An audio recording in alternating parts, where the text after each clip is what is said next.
Estamos de volta com o curso Assistente de Departamento Financeiro. Na aula de hoje nós vamos falar sobre fluxo de caixa, isso mesmo. Eu me chamo William Nascimento, acompanhe essa aula com a apostila e além disso, faça o curso completo para que você tenha direito ao seu certificado ao final do curso, tá bom? Vamos começar? Primeiro, para que a gente entenda o que é um fluxo de caixa, tem aqui 4 perguntinhas que eu quero fazer para que você crie uma reflexão e entenda como o fluxo de caixa funciona. Primeiro, como é que eu analiso quanto eu tenho a receber na minha empresa? Segundo, quanto eu tenho a pagar? Como eu faço essa análise? Terceiro, como eu faço para saber se eu vou cumprir todos os meus compromissos futuros? E quarto, quanto eu vou ter de dinheiro para reinvestir na minha empresa? São 4 perguntas que a sua empresa ela pode com certeza fazer a todo momento. Existe uma ferramenta que é chamada de fluxo de caixa. Ela vai te dar uma noção geral para que essas perguntas e outras sejam respondidas. Vamos começar? Vamos lá.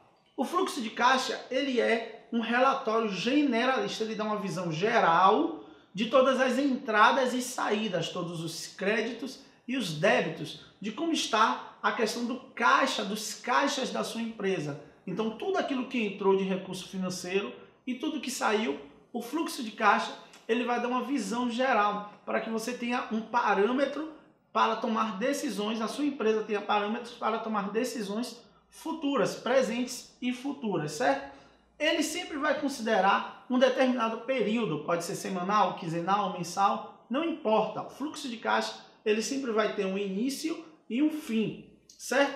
E sempre lembrando o seguinte, os fluxos de caixa de um período e de outro, eles se relacionam, porque a depender do tipo de saldo final, esse saldo ele é repassado para o período seguinte. De modo geral, o fluxo de caixa ele vai ter entradas.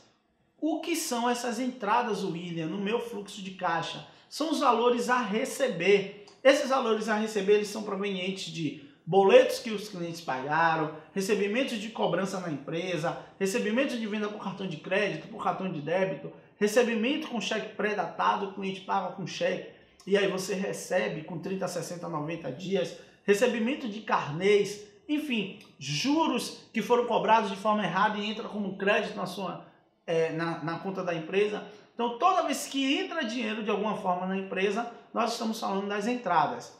Por outro lado, nós temos as saídas, que são os valores a pagar. Aí nós temos contas de fornecedor, água, luz, energia, nós temos conta de telefone, nós temos vale transporte, antecipação de salário, nós temos os vales, os famosos vales, aí nós temos as despesas financeiras, prolabore dos sócios ou dos fundadores ou do presidente, enfim, nós temos aí encargos sociais, tributos, impostos. Toda vez que sai dinheiro do caixa da empresa, nós temos as saídas. De modo geral, o nosso fluxo de caixa, ele funciona assim. Nós temos todas as entradas, todas as saídas e abatemos as entradas das saídas para assim ter um resultado, certo? Tem algumas dicas aqui que eu vou passar para vocês que vocês saibam como melhorar o fluxo de caixa. Fique tranquilo que isso aqui é só a aula introdutória teórica. Logo depois nós vamos mostrar na prática, na sua tela, como funciona passo a passo e como você vai preencher o seu fluxo de caixa. Quer você já trabalhe ou não, quer você seja um empreendedor ou esteja começando agora, não importa. Esse tipo de informação vai te ajudar e muito. Vamos lá? Anote o período, mês e ano. É importante nós termos noção. Se for semana, anote o número da semana. Se for quinzena, o número da quinzena. Anote o mês e o ano, isso é importante. Anote o saldo inicial. Os valores que você tem na empresa, certo? Isso é importante, mas o saldo das contas bancárias. Faça essa soma para ser o seu saldo inicial. Anote todos os valores que a empresa tem a receber, valores futuros, no momento que elas acontecerão. Então, se eu tenho um valor para receber daqui a 15 dias, eu anoto esse valor daqui a 15 dias para receber. Isso me dá uma projeção muito interessante. Anote os valores que a empresa também tem a pagar. Não é só a parte do crédito, tem que anotar o débito também. Isso é importante para o seu fluxo de caixa ficar completo.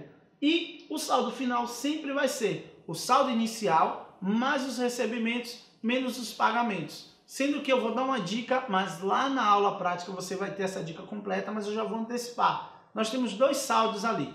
Nós temos o saldo, que é o saldo do mês, que vai ser um saldo onde você vai abater as entradas e as saídas e vai ver como se comportou aquele mês. E nós temos o saldo final, que é as entradas mais o saldo inicial, e aí sim depois abate as saídas. Se ficou confuso, fica tranquilo, porque com certeza na aula prática que você vai ver logo após essa aula, você vai ter uma visão, você vai analisar, você vai ver o que eu estou falando, e aí tudo que nós falamos aqui vai fazer muito sentido para você. Porém, se você estiver com a apostila em mãos, eu tenho certeza que ficou muito claro para você, tá bom? Essa é a nossa aula sobre fluxo de caixa. Eu espero que você tenha gostado. Não deixe de assistir a aula prática, porque você vai ter uma visão, vai ter uma noção visual do que eu estou falando. E não deixa de preencher a apostila, rabiscar a apostila, tá com a apostila em mãos para poder acompanhar, tá bom? Deus abençoe cada um de vocês. Estamos juntos, firmes e fortes. Um forte abraço a todos.